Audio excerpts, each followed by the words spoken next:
And where we are not wanted, that's where we are going actually. There where America doesn't want us, that's where we want to go. Because it doesn't matter, we want to express our views. It doesn't matter how much veto powers they've got in the Security Council. We want to sit as a permanent member of the Security Council and challenge this thing of veto powers. We know we are not wanted there, but we want to sit there. We're not going to retreat about that. I'm a king. Yes. For any of you who know me, I will never run away from my responsibility. I'm a member of the ad hoc committee, member of parliament, leader of the EFF, its member, and a family man, including the role I play internationally. So all of these responsibilities are not going to drown because I'm sitting at the ad hoc committee.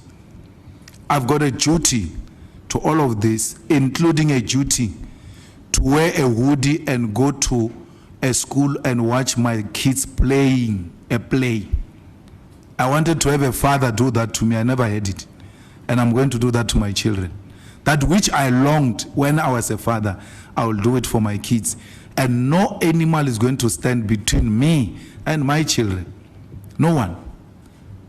Because when it comes to my children, I've got a duty to perform that. When it comes to the EFF, I've got a duty to perform that responsibility. When it comes to ad hoc committee, I've got a duty. Now, unlike ad hoc committee, in my family, in the EFF or everywhere else, I don't have an alternate. No. Unless there is an alternate in my family I don't know of. That I will not be held accountable for it. But as far as I'm concerned, I have no alternate. Now, I've got an alternate. If I'm not there, the EFF is there. And our alternate was there. The EFF was there. Leave this obsession with Malema and being pretentious that you like me when you don't like me. Firstly, when I accepted to be a member, it's not giving other people a chance. I've got a colored lady with capacity, the DSG of the EFF. If you look at what she has done in that ad hoc committee, yes, she drew us some 10 or 15 new votes of colors. They like us now, right? EFF is very good with colors. I told her she must be a councillor in El Dorado Park because the way she's so popular with colors now. How was she going to be in a position she is now if at times on critical matters she's not being given an opportunity to shine and show the capacity of the EFF? That these are not just token, they are women with capacity and they are able to confront hardened criminals and hold them accountable. And all of you here, no one can say that you doubt a capacity in that ad hoc committee. And suggesting why I was not there, as if she was not there, is belittling her and downgrading her and looking down on women and worse, a colored woman. The EFF was there, and therefore that question does not arise unless it's based on sexism and racism. We are part of the globe. Globalization, it was not of our own design, but the world evolved to become a globe. Where we are not wanted, that's where we are going actually. There where America doesn't want us, that's where we want to go.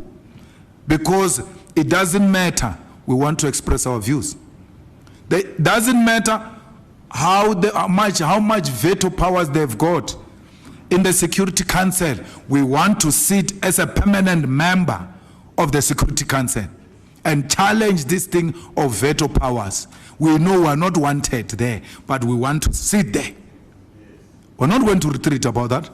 We're not going to retreat that because we're not, the G20 necessarily, there's no one who doesn't want us in the G20 except this fool. It's this guy who's got a problem with us and by extension America. And America is not a G20. We are a founding member of the G20 and no one is going to push us away. We are going to mobilize international communities to condemn Trump's action. We still have a year where we need to mobilize communities. I want to say it here without any fear of contradiction. Ramaphosa handled this saga very well. If it was me, it would have been worse. He did. That's what you see, that's the thing with diplomacy and radicalism and all of that. You ought to strike a balance. The guy handled that thing very well, very successfully, in a situation where he was confronted by serious hostility. If I were president, I will never be sheepish in front of the US attack on South Africa, never. First thing I would have dealt with properly is that thing of Rwanda of killing our people by Kagame, killing our soldiers. Till today, we have not responded to that situation. Now the report has come out. Only 27% of our soldiers are fit for purpose. It's not me. When I say it, I get insulted and be told he's putting the country at risk. And we are at risk. We need to turn around the military of South Africa. We need to put more money in the military of South Africa. What is the point putting all monies into all of these things when you can be walloped by a small country like Rwanda? Humiliate you to a point where the president of Rwanda makes no apology about it. He continues to insult us till to date. Till to date. And there's no response. Well, me and Ramaphosa leadership style is different. He does his own things his own way. Sometimes they work, most of the times they don't work. Like that diplomacy of his was needed now. Because we owed it not only to Trump, we owed it to the world to be hospitable to our visitors. And we're exactly that. And never shown a sign of a panicking nation which is under siege by America. So you should know that I will never be sheepish. It's not so much about Rwanda. It's so much how much protection Rwanda will get from Britain, from Israel, from the USA, if we decide to engage them toe for toe. That's what makes them survive. Why would, without an American protection, a Rwandan president go to Oval Office with the DRC president, Tshisekedi, to go and sign an agreement? When they come back, the Rwandan president is still continuing with his shenanigans in the forest of DRC. He knows. He enjoys protection from those people. The thing is, anyone who hates on Maibuye or MKP or anything like that, you hate on our democracy. Because our democracy and the Constitution says we are a multi-party democracy. We are not a two-party state. Whether you like Floyd or you don't like Floyd, he's exercising his right, which is protected by the Constitution, to form a political party or not. So you guys claim to be protectors of the Constitution, and then at the same time you declare that there is fragmentation of black votes, there's so many political parties. Is it unconstitutional? If the answer is no, then so be it. There's nothing wrong. We're not threatened by that.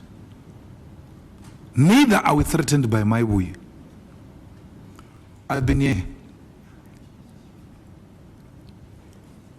There was a guy, if you remember, called Boy Mama Wulu in Sishiu. I've seen him do what is happening to Floyd now, right in front of my eyes. And I chose silence. He said to me, he's going to take my mother and rebury her in front of my grandmother's gate.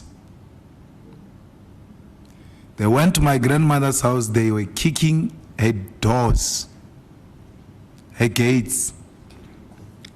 They carried coffins on their shoulders, my coffin, written my name. And one day my grandmother pained me when she says, I can see all of that. There's a boy there called David Majola that I used to serve a plate of food. Today he kicks my gate. That is what pains me. Go and look for them today, where they are. Mine fight for what belongs to them from their graves. A declaration of war against me as an individual is a war against my ancestors. That's why I keep quiet and they do the work. Let them do whatever they want to do. I'm still here. And my ancestors are still with me as I speak right now. They've never turned their back on me. They'll never turn their back on me. So I don't care. Say whatever you want to say about me. Do whatever you want to do about me. At the end of the day, you are small boys. When I saw a door of prison, my ancestors said, you're not going to enter that door. Even now, as I go to that court in East London, I know they refused before. They will not allow it now. Please enjoy your festive season. If you finish this festive season, you have never given your old clothes to someone deserving, you must know you are greedy. You're the most useless human being. If you still have clothes that you were wearing at high school in your wardrobe, and when you were young, when there are so many people without clothes, you must know it's not only ANC a problem, you are a problem. If you are going to be having festivities and a meal, if you can't give them some food, invite them over so you can share a meal with the poor of the poorest. Let's make it easy this festive season for the poor. As they see other children shining and other children eating, their pain becomes even more. You lessen it by making them feel they are part of the future of South Africa. You have a problem with their parents, do not have problem with children. Never use children to fight battles. Always protect the children of South Africa. Let's make sure that these children are not subjected to trauma. Let's make sure that these children look to the future with a positive attitude because their neighbor was good to them. I am what I am because my neighbor and neighbors were good to me. And in return, I'm good to them. Let's be good because we don't know what those children of your neighbors are going to become. And when they become something else in future in society, they will remember you. Help those who cannot help you and do not write their names down because you must not remember them. When you remember them, it's because you want to enslave them. You want to make them your slaves and constantly remind them that you have once helped them. Do not do that. Let it be an enjoyable one, even in poverty, in suffering, in unemployment. There is a moment we need to pause and appreciate God for giving us life. Thank you very much. I'm a king, yes, I'm a king, I'm a king,